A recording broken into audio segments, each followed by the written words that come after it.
original. I want it. I want a new DS. That just has to happen. And if it has web browsing on it, sweet. Like, that's but like... do you think it's worth all those playable games, like all those amazing games? Like, did you have an Advance? Yeah, I did. And you have to come at it from my perspective. I really have no interest in DS, Game Boy Advance games anymore. The only game I kept when I bought the original DS was Advance Wars 2, which was the only reason I kept that was because it took me that long to beat it. So, like, and I've beaten it by now. So, honestly, I'm done with the Game Boy Advance, and I don't care. But if you're, like, someone like you, who obviously plays a lot of old games, still playing SNES for the love of God, and, it's so good. Yeah, so, you know, you're gonna be the crowd that's gonna be like, wow, losing the Game Boy Advance slot is the worst thing that's ever happened. So, I just feel like that you lose that, and like ultimately, I mean, I guess you use the internet, but most people who get it aren't really going to be using the internet. And you have to ask that question for yourself. But you know, Renix, that's pretty much how you would have to decide what you want.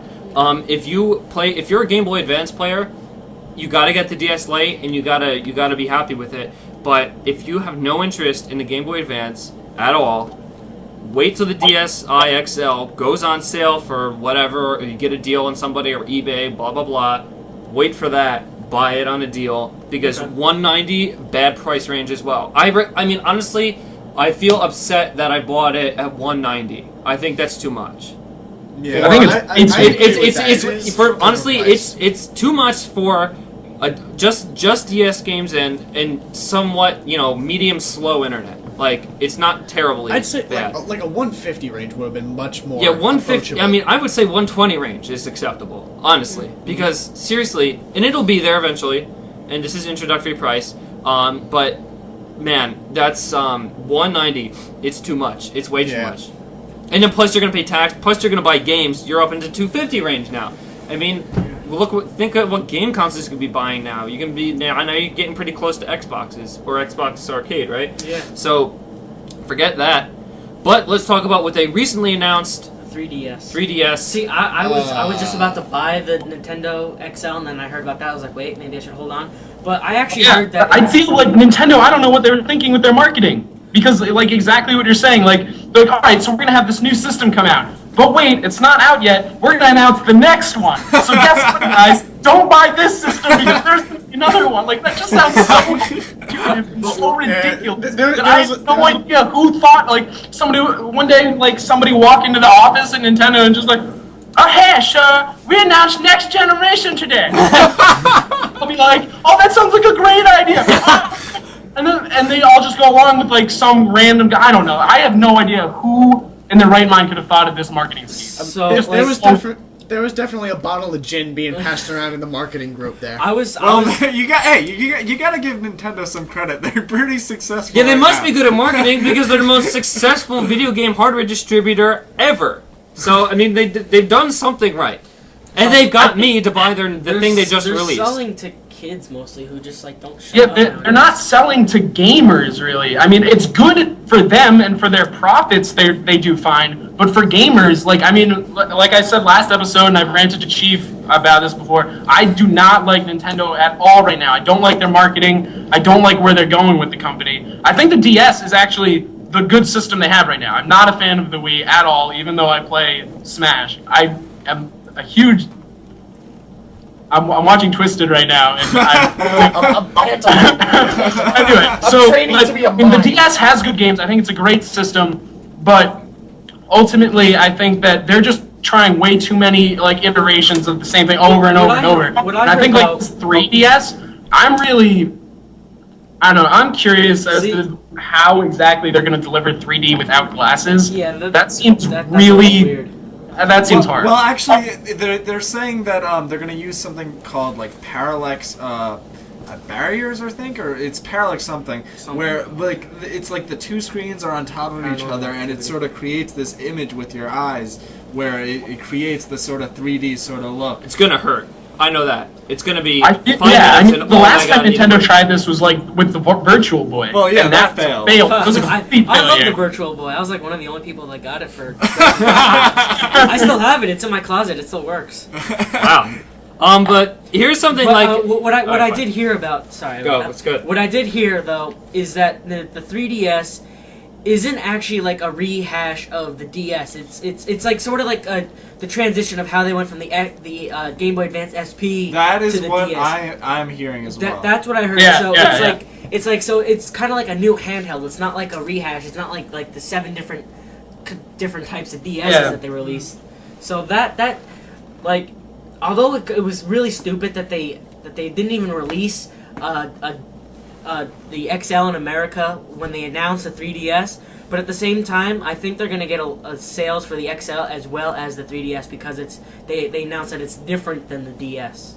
Yeah, I think one thing we have to see is, I mean, what they're saying about the 3DS is that it's going to be shown at E3, and I think that's ultimately it. If you look at it, or at least the way I look at it, is that the 3DS could be promising, but all they're showing right now is they're saying that it's going to support 3D without glasses, and that it's going to be backwards compatible. So that means you know it's going to be somewhat similar to the existing DS. They're not going to completely abandon it, but the question is, what's more? Are they going to change the control system? Is there going to be a different sort of thing implemented? What is going to change the gameplay about the 3DS? Well, here's what I think, and this is just something like just an engineering standpoint. 3D in the DS has not been known for visuals. It's not the most powerful chip in there, so 3D takes a lot of processing power. The computing that has to go into It will be physically big. It'll either be big, but let's understand the fact that visuals are again not going to be a selling point, and it's going to be another generation with like weaker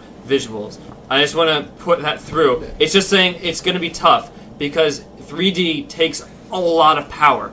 Another thing with 3D is you know, when you have these screens of like the 2 screens without glasses, you know, it's gonna be like an issue. Like, yeah, like in order, I mean, if you were to have like 3D glasses, you could effectively take the size like the DS XL is, and then make it 3D. But if you're using 2 screens to produce 3D, in order to produce 3D without glasses, you have to have light waves intersecting each other with particles there. That's going to make this thing physically, it's going to be like a chunk of plastic in your hand. So let's ask about the quality of the 3D anyway. About eye cancer. There's like, you know, it's Nintendo, the most gimmick-driven like game developer, distributor, publisher ever. Like, they will gimmick their way through anything. They've gimmicked it with motion control. They've gimmicked it with Mario. Almost every franchise. Yeah, and I think what we're going to end up with is another 3-ton shoveled-on pile of shit of gimmicks that we're just going to keep getting spoon-fed from Nintendo. But that sounded harsh, I know, but I just feel that we're going to get more gimmicks on the freaking DS platform. That's my question, though. Like, that's why I was able to buy this, because I'm like, it's going to be crap. Like, I'm going to have these... I sit here, I'm like, forget it. I'll buy the XL. I love my DS games. I'll never look back. I mean, I'm going to have to be blown to the wall in order to regret, like, what I did, because I know that Nintendo's going to have these gimmicky 3Ds, kind of like 3D. We have 3D movies, which have been in movies forever. I mean, the technology's been out there. It's old hat. So with 3D movies, I mean, even Avatar at the time, it was kind of gimmicky. See, like, you look at these 3Ds. So I don't think game console, the idea of 3D has been thrown around in games forever. We're going to end up with gimmicks. We're going to end up with problems. Yeah, but the thing I really want to know, and I ultimately, I guess I'm going to have to wait till E3 to find out what makes, other than 3D, how is it going to be different from the existing DSs? Like, how is the 3DS going to change the way I play video games? Because the fact that it's backwards compatible means that it is going to have touch controls. It's going to have, you know, the analog stick, the same button configuration, basically. I mean, I'm really curious to see, like you're saying, exactly what I how want to know different is really. what is this thing going to look like? Oh, we will have no idea. We I won't mean, have It's any just idea. like a massive DS. I think that's what it's going to be. Because like the physical power that will be required to generate 3D images without glasses means you're gonna have like a D battery in this thing, Yeah. sort of thing. I mean, it's gonna be big.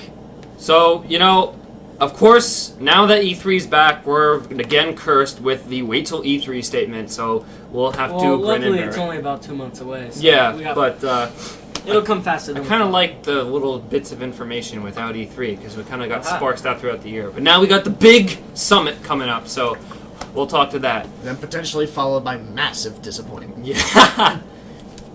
And moving on, we're going to talk about one of the most controversial topics in advertising campaigns and in games themselves, the Call of Duty versus Battlefield dilemma.